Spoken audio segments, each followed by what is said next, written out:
ini ditandai dengan wujudnya banyak teknologi baru yang mengakibatkan perubahan luar biasa dalam semua bidang termasuk bidang pendidikan. Perkembangan era revolusi industri ini memberi kesan dalam bidang pendidikan terutamanya dari segi penyampaian bahan dan alat yang digunakan dalam sesi pengajaran dan pembelajaran.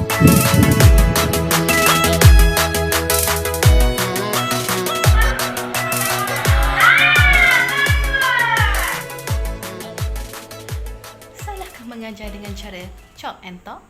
Persoalan yang sering diajukan oleh guru-guru apabila berbicara tentang pembelajaran era masa kini.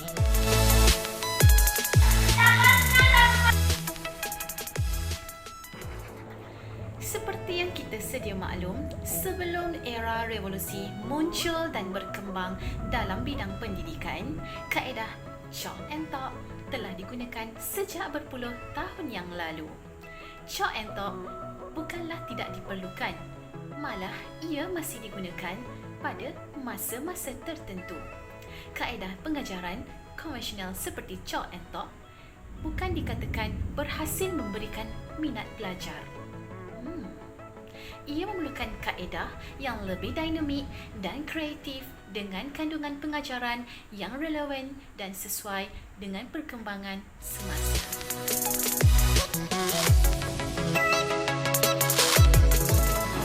Para penonton yang dikasihi sekalian, seperti yang kita ketahui, pendidikan di Malaysia telah mengalami beberapa fasa revolusi.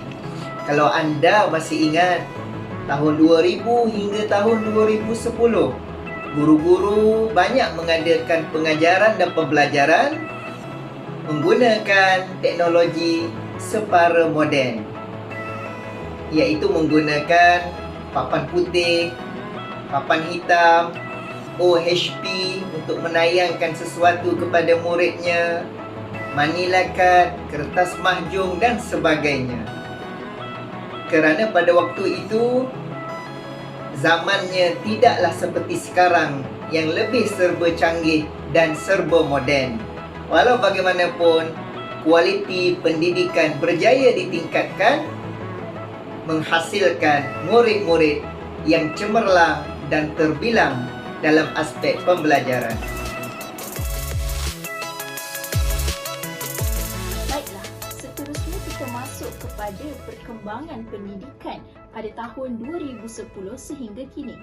Pertama, kita boleh menggunakan Smart TV iaitu pengganti kepada LCD. Yang kedua, guru-guru juga boleh menggunakan Smart Board iaitu pengganti kepada Whiteboard. Dan yang ketiga, kita menggunakan konsep PDPR. Di bawah konsep PDPR ini, pelbagai aplikasi yang sangat menarik yang kita boleh gunakan untuk berinteraksi kepada pelajar ataupun berinteraksi sesama ahli sekerja kita. Yang pertama, kita boleh menggunakan Google Meet. Yang kedua, kita boleh menggunakan Google Classroom. Yang ketiga, kita boleh menggunakan aplikasi Zoom. Yang keempat, kita boleh menggunakan Microsoft Teams. Dan yang terakhir, sekiranya guru-guru ingin membuat soalan ataupun kuis yang hendak diberikan kepada para pelajar, dengan menarik, guru-guru bolehlah menggunakan aplikasi quiz.